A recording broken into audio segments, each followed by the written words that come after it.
চাঁদাবাজি আর থাকবে না, দুর্নীতি থাকবে না। হাট, ঘাট, বিল বাওর যেগুলো দখল হয়েছে, যারা প্রাপ্ত তাদের কাছে আমরা এটা ফিরিয়ে দিতে চাই। আমাদের দেশের বড় কয়েকটি সমস্যার ভিতরে অন্যতম সরকারি দপ্তরগুলো জবাবদিহিতা নেই, সরকারি দপ্তরগুলোতে ঘুষ বাণিজ্য চলে। আমরা দুর্নীতিটাকে কোনো অবস্থায় অ্যালাউ করতে চাই না। ৫ তারিখের পরে যত লুণ্ঠন, যত ভাঙচুর, যত মামলা, যত হয়রানি সব বিএনপিরাই করেছে। কিন্তু যদি এবার না হয় তবুও জনগণের সাথে থাকবে। কারণ আমার রাজনীতিতে আসা একটি কারণ মানবতার কল্যাণ।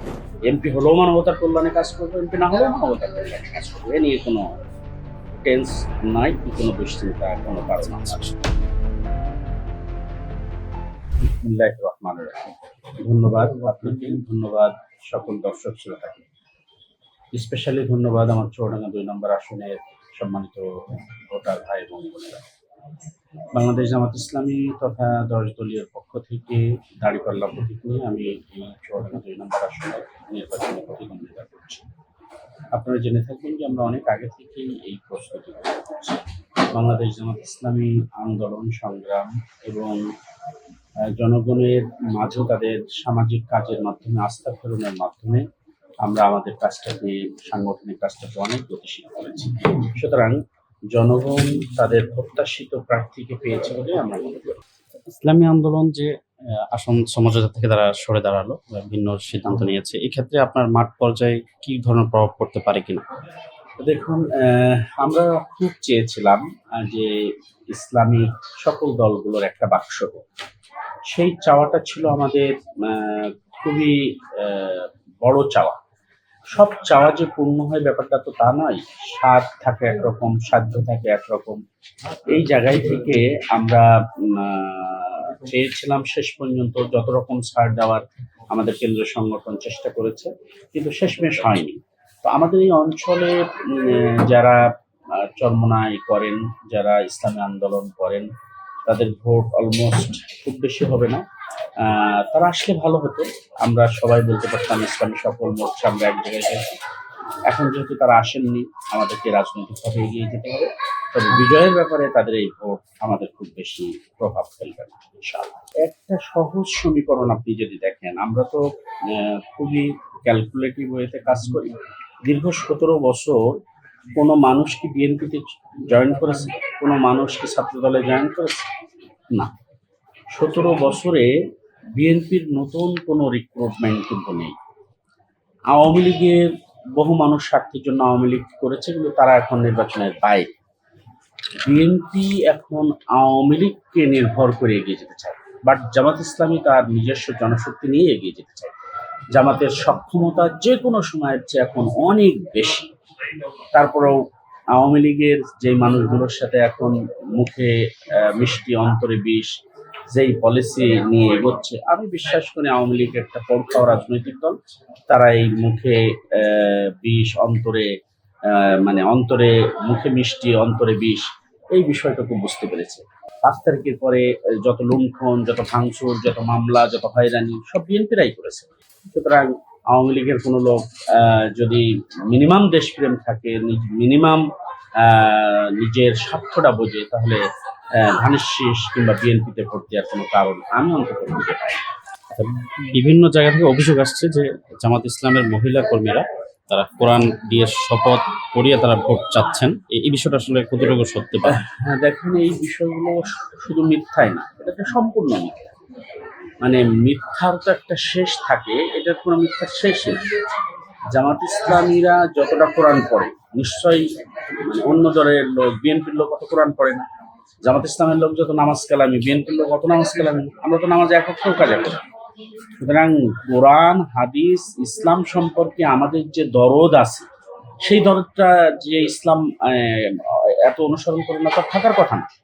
তাহলে আমরা তো বুঝি শপথ করানো ঠিক না, আমরা তো বুঝি জান্নাতের টিকিট দেওয়া ঠিক না, জান্নাতের টিকিট কেউ পাবে না।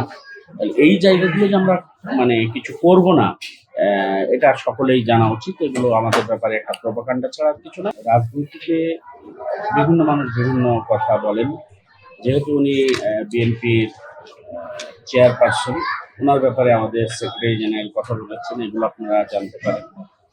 আর ওনার ব্যাপারে আমাদের কেন্দ্রীয় নেতৃবৃন্দ অনেক কথা বলেছে। আমি জেলা পর্যায়ের একজন দায়িত্বশীল হিসেবে এ ব্যাপারে মন্তব্য করতে চাই না।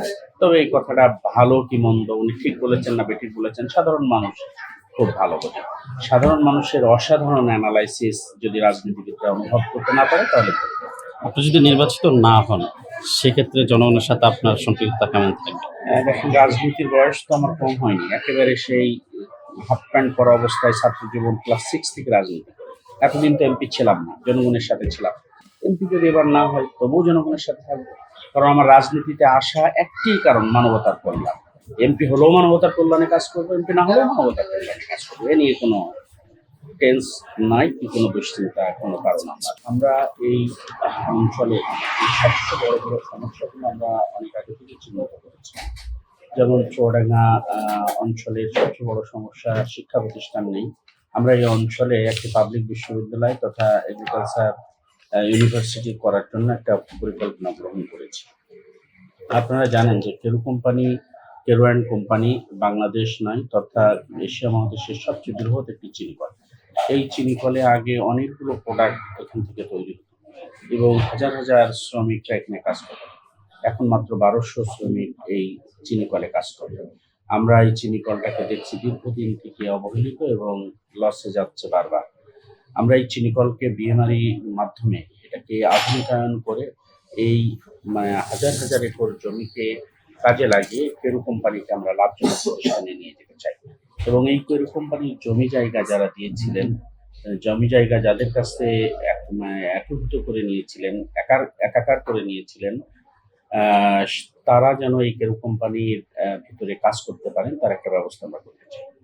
আমাদের পৌরসভাগুলো একটাও প্রথম শ্রেণীতে যেতে পারেনি, বিশেষ করে জীবননগর, দর্শনা, এই দুটো পৌরসভাকে আমরা প্রথম শ্রেণীতে উন্নতি করতে চাই। দামোহদা উপজেলার মানুষ সবসময় অবহেলিত বলে এবং সহজ সরল মানুষ। এই দামোহদা উপজেলায় একটি পৌরসভার মাধ্যমে পৌরসভা তৈরি করে এই দামোহদার মানুষদেরকে আমরা এগিয়ে নিয়ে যেতে চাই। আমরা খেয়াল করেছি জনগণের প্রত্যাশা খুব বেশি না। জনগণ চাই রাস্তাঘাটগুলো উন্নতি হোক এবং তাদের চিকিৎসা ব্যবস্থাটা সুন্দর হোক।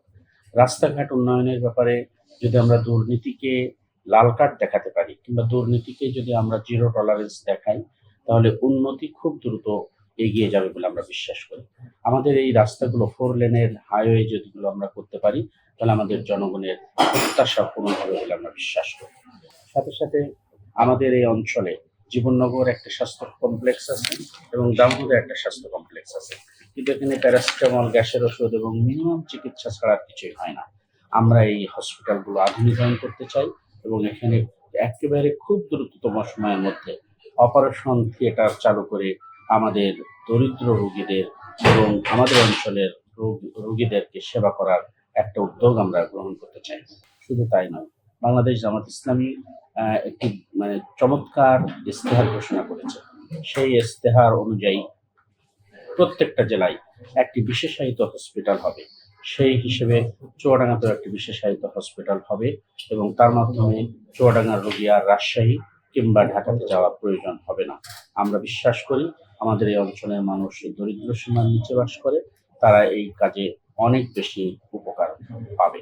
আমাদের এই অঞ্চলের অর্থকরী ফসলের ভিতরে সবচেয়ে গুরুত্বপূর্ণ ভুট্টা এবং আলু। এই ভুট্টা এবং আলুকে সংরক্ষণ করার জন্য কিংবা এই ভুট্টা এবং আলু উৎপাদন যে হচ্ছে, এই উৎপাদিত ফসল কিভাবে সংরক্ষণ করা যায় তার জন্য না আছে কোনো কোল্ড স্টোর, না আছে অন্য কোনো ব্যবস্থাপনা। আমরা এখানে কোল্ড স্টোর বিনির্মাণের মাধ্যমে কৃষকদের হাতের কাছে তার ফসল সংরক্ষণ করার ব্যবস্থা করতে চাই। আমরা দেখেছি এখানে ধান উৎপাদন অনেক বেশি হয়, কিন্তু কৃষকরা ফুড গোডাউনে ধান দিতে পারে না, বিএডিসিতে ধান দিতে পারে না।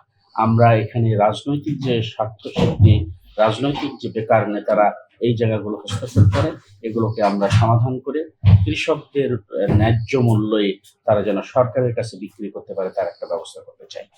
আমাদের এই অঞ্চলটা সীমান্তবর্তী অঞ্চল, বিশেষ করে দামোহদের একটা বড় অংশ, দর্শনের একটা বড় অংশ এবং জীবননগরের একটা বড় অংশ সীমান্তবর্তী। আমরা প্রায়ই শুনি যে বাংলাদেশের মানুষরা বর্ডারে গেলে তাদেরকে গুলি করে হত্যা করে বিএসএফ। এই বিষয়গুলো আমরা জোর দাবি করে এই সীমান্ত হত্যাটা চিরদিনের জন্য বন্ধ করতে চাই। সীমান্ত দিয়ে আমাদের দেশের মাদক প্রবেশ করে এবং যুব সমাজের ধ্বংস করার জন্য একটি চক্রান্ত চালায়। আমরা মাদককে না বলে যুব সমাজের জন্য আত্মকর্মসংস্থান এবং তাদের মাদক থেকে ফিরিয়ে নিয়ে আসার জন্য পারিবারিক কাউন্সিল এবং সামাজিক কাউন্সিলিং করে তাদেরকে আমরা পুনর্বাসনের ব্যবস্থা করতে চাই। বাংলাদেশ জামাত ইসলামী আরেকটি কথা বলেছেন, আপনারা দেখবেন 60 ঊর্ধ্ব মানুষরা তারা সন্তানের কাছে অনেকটা ভারী হয়ে যায়। তারা যখন রিটায়ারমেন্টে যায় তখন তারা অনেকটা কর্মহীন হয়ে যায়। এই মানুষদের চিকিৎসা এবং সেবা পাওয়ার অধিকার আছে, কিন্তু তাদের রোগশোকও বেশি। এই মানুষদের জন্য জামাত ইসলামী ফ্রি চিকিৎসা সেবা দেওয়ার ব্যবস্থা করেছে। আমরা সেই ব্যবস্থাটাকে এগিয়ে নিয়ে যেতে চাই। নবজাতক থেকে 5 বছর বয়স পর্যন্ত আমাদের সন্তানদেরকে ফ্রি চিকিৎসার ব্যবস্থা বাংলাদেশ জামাত ইসলামী ঘোষণা করেছে। আমরা সেটাকে এগিয়ে নিয়ে যেতে চাই। আপনারা দেখেছেন জামাত ইসলামী ভ্যাট এবং ট্যাক্স কমানোর কথা বলেছে। ভ্যাট এবং ট্যাক্স কমালে করদাতা এবং ভ্যাটদাতা অনেক বেশি বৃদ্ধি পাবে, ফলে সরকারের আয়ও বেড়ে যাবে, আবার মানুষের হয়রানিও কমে যাবে। আমাদের দেশের বড় কয়েকটি সমস্যার ভিতরে অন্যতম সরকারি দপ্তরগুলো জবাবদিহিতা নেই, সরকারি দপ্তরগুলোতে ঘুষ বাণিজ্য চলে। আমরা এই দুর্নীতিটা একেবারে প্রথম মাসেই আমরা বন্ধ করতে চাই। আল্লাহ যদি আমাদেরকে এমপি হিসেবে কবুল করেন, আল্লাহ জনগণ যদি আমাদেরকে প্রদান করেন, আমরা দুর্নীতিটাকে কোনো অবস্থায় অ্যালাউ করতে চাই না। সম্মানিত দর্শক শ্রোতা, সম্মানিত আমার ভোটার ভাই এবং বোনেরা, আপনারা একবারের জন্য আস্থা রাখুন, আমাদের এই অঞ্চলে চাঁদাবাজি আর থাকবে না, দুর্নীতি থাকবে না। হাট ঘাট বিল বাউল যেগুলো দখল হয়েছে, দখল মুক্ত করে আমরা এদের যারা ন্যায্য অধিকার যারা প্রাপ্ত তাদের কাছে আমরা এটা ফিরিয়ে দিতে চাই। আমরা বিভিন্ন সময় জনগণের কাছে যাচ্ছি। জনগণের যে স্বতঃস্ফূর্ততা, জনগণের যে উচ্ছ্বাস, জনগণের যে আবেগ, জনগণ দীর্ঘ 17 বছর পরে যে ভোট দিতে পারছে, তারা সত্য এবং ন্যায়ের পক্ষে দাঁড়িপাল্লায় এবার ভোট দিতে চায়। তাদের কাছে আমরা যখন প্রশ্ন করি আপনারা কেন দাঁড়িপাল্লায় ভোট দিতে চান, তাদের খুবই স্পষ্ট জবাব সকল দল আমরা দেখেছি, এবার আমরা দাঁড়িপাল্লাকে দেখতে চাই। বাংলাদেশ জামাত ইসলামী কেউ দুর্নীতি করে না, দুর্নীতিকে আশ্রয় দিতে চায় না, চাঁদাবাজি করে না, চাঁদাবাজিকে আশ্রয় দিতে চায় না। রাজনৈতিকভাবে ব্যক্তির চেয়ে দল বড়, দলের চেয়ে দেশ বড়, এই স্লোগানকে ধারণ করে আমরা এগিয়ে যেতে চাই। আমরা কওমি মাদ্রাসা নিয়ে আমাদের সেন্ট্রালি অনেক পরিকল্পনা করেছে, এগুলো আপনারা দেখেছেন। আমাদের টোটাল শিক্ষা নীতিকে নিয়ে আমরা একটা গবেষণা করেছি, আমরা পরিকল্পনা করেছি। শিক্ষা নীতির ব্যাপারে অনেক বক্তব্য হয়েছে। আমরা এরকম একটা শিক্ষা নীতি চাই যেখানে নৈতিকতা থাকবে একেবারে সকল ছাত্রছাত্রী, এবং সেই নৈতিকতা সম্পন্ন শিক্ষা নীতির মাধ্যমেই দেশ পরিচালনার জন্য যোগ্য ব্যক্তি তৈরি হতে পারবে। কওমি মাদ্রাসাগুলো কিভাবে আরো একটি বোর্ডের মাধ্যমে নিয়ে এসে তাদের লেখাপড়ার মান পর্যালোচনা করে আরো বেশি গবেষণামূলক করা যায়, তার একটা উদ্যোগ আমি আশা করি কেন্দ্র সংগঠন খুব দ্রুত আপনাদেরকে অবহিত করবে। জামাত ইসলামের অতীত ইতিহাস থেকে 91 সালে পার্ট অফ গভর্নমেন্ট না থাকলেও এমপি ছিলেন এবং 2001 সালে পার্ট অফ গভর্নমেন্ট ছিলেন। এইভাবে 5 তারিখের পর থেকে পর্যন্ত জামাত ইসলামের কার্যক্রমকে আপনি পর্যালোচনা করুন। দেশের কল্যাণে ছাড়া দেশের অকল্যাণ হোক এরকম কোনো কাজ জামাত ইসলামী যেহেতু করেননি, আপনারা দ্রুত সিদ্ধান্ত নিন এবং দাঁড়িপাল্লা মার্কায় সত্য ন্যায়ের পক্ষে আপনারা ভোট দিন। ফেজ দ্য পিপল অত্যন্ত শক্তিশালী একটি গণমাধ্যম। আমি ফেজ দ্য পিপলের সমৃদ্ধি এবং এর গুণগত মান সংরক্ষণে আরো যত্নবান হওয়ার জন্য আহ্বান করব এবং তাদের দীর্ঘায়ু মানে তাদের সৌন্দর্য আমি কামনা করছি। ফেজ দ্য পিপলের সকল দর্শক শ্রোতাকে অসংখ্য ধন্যবাদ।